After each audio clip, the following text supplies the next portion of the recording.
Благодарам што се информирате преку Слободен печат. Ова се попладневните вести за денеска. Еве што има ново.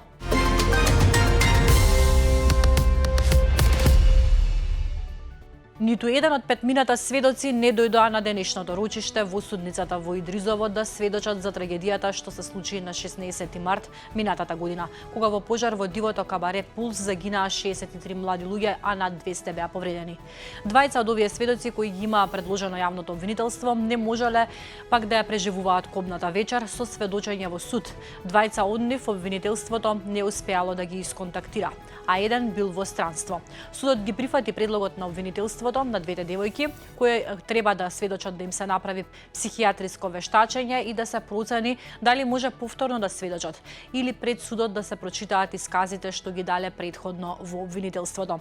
Обвинителството не успеало да стапи во контакт со двајца од сведоците, па судот прифати да им бидат испратени покани, а еден сведок не дошол бидејќи студирал во Бугарија.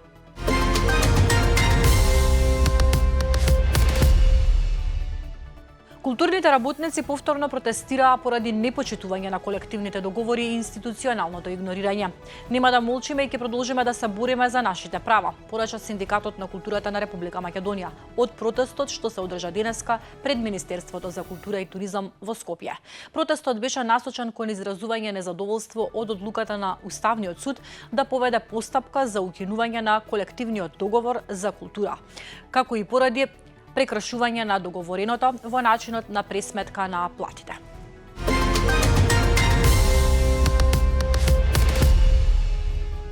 Премиерот Христијан Мицкоски на денешната расправа за Законот за високо образование во владата рече дека образованието во Македонија со години трпело експерименти кои оставиле сериозни последици врз квалитетот и дека измените што ги предлага владата се повеќе од потребни.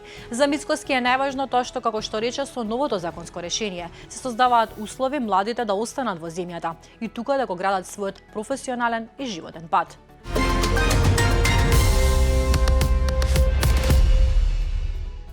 Премиерот сака да не задржи тука, а не кани на конференции во 5 до 12, вели представник на студентите. И младите сакаат да учествуваат во процесите и имаат што да кажат, но сакаат и да бидат навремено информирани за конференции како оваа, рече Александар Николовски, представник на координативната група за реформи во високото образование и претседател на Универзитетското собрание на УКИМ. Тој пристигна на крајот на денешната расправа за Законот за високо образование во владата, на која присуствуваа премиерот Христијан Мицкоски, министерката за образование и наука Весна Јаневска, како и ректорите на 6 универзитети во Македонија.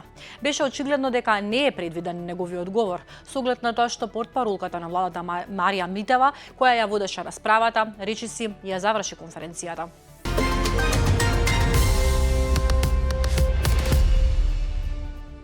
Стопроцентен воен инвалид кој учествувал во конфликтот во 2001 година во Македонија. 25 години поред не може да добие стан од државата, откако се здобил со инвалидитетот, кога позицијата на која се наоѓал како полициски резервист била погодена од гранати и мини во Арачиново.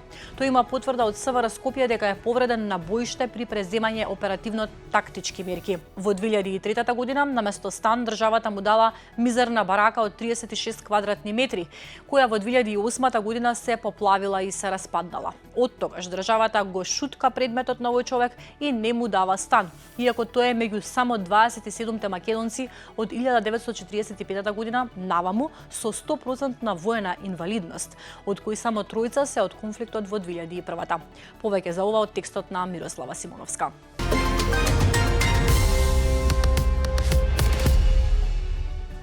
Колку жители, толку платежни картички. Заминували кешот во историја.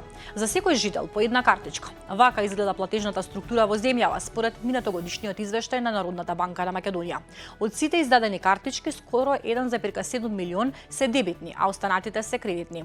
Експертите велат дека полека, но сигурно се менуваат финансиските навики на граѓаните во земјава, кои покажуваат дека сме во нова фаза на дигитална зрелост. Според истите податоци, граѓаните лани имале речиси 1 милион сметки што активно ги користат за онлайн плаќања. Уште поинтересен е растот на мобилните плаќања. Во 2025 година над 290.000 картички се поврзани со мобилни уреди, паметни телефони и часовници. Овој сегмент расте најбрзо и покажува каде се движи пазарот. Темата е на Валентина Ангеловска.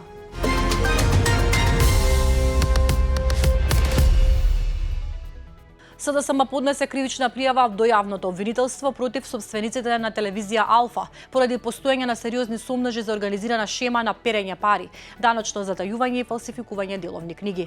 Пријавата е поднесена против повеќе физички и правни лица, меѓу кои и Питер Шац, мнозински собственик на Алфа телевизија, како и управителите на Таргет Медија и Алфа Скоп ДОО, поради основано сомнение за сторени повеќе кривични дела, изјави Александар Саша Димитриевик, генерален секретар на СДСМ.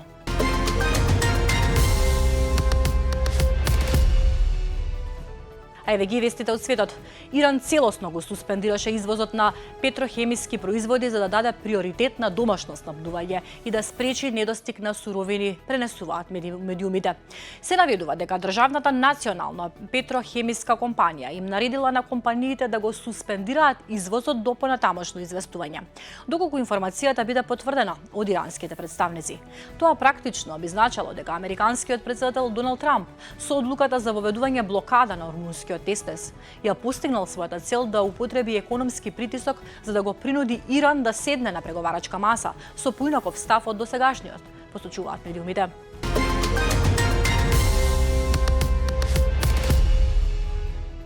Израелската војска објави дека уништила 70 позиции на Хезболах во Јужен Либан по вчерашниот напад на израелски командоси. Припадниците на единицата командоси Екзос извршија напад врз борбен комплекс на Хезболах.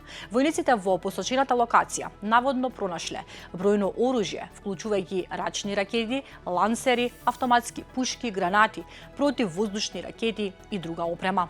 Во меѓувреме, израелската војска информираше дека припадниците на единицата командоси убиле бројни оперативци на Хезболах во областа.